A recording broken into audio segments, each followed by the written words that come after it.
মুসলমানের ঐতিহাসিক জয় হওয়ায় মহারাজ প্রত্যেক কৃষকদের প্রমুখে জানায় হাজার হাজার স্বাগতম। বিক্রমতালং কৃষককে জানায় হাজার হাজার স্বাগতম।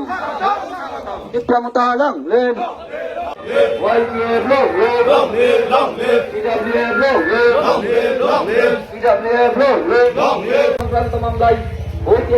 এডিসিও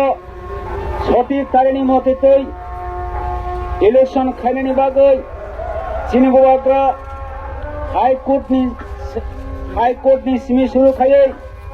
सुप्रीम कोर्ट पर्यंत जेपिनी केस खाइमानी अथवा जे सभा खाइमानी अब चिनिबाग्रानि जे साखलाई जाखा अबंखा भारतवर्षनि संविधाननि रायदा और रायदानो तुये राय खाई मारेखा इंडियानि सुप्रीम कोर्टनि विचारपति তিনি সাকলাইরে মারেখা সঠিক টাইমনো ভিলেজ কমিটি ইলেকশন মা খাইনাই তাই সঠিক টাইমনো এডিসি ইলেকশন মা খাইনাই মানে তিনি সুপ্রিম কোর্ট বাই সাকলাই যাক মানে লগে লগে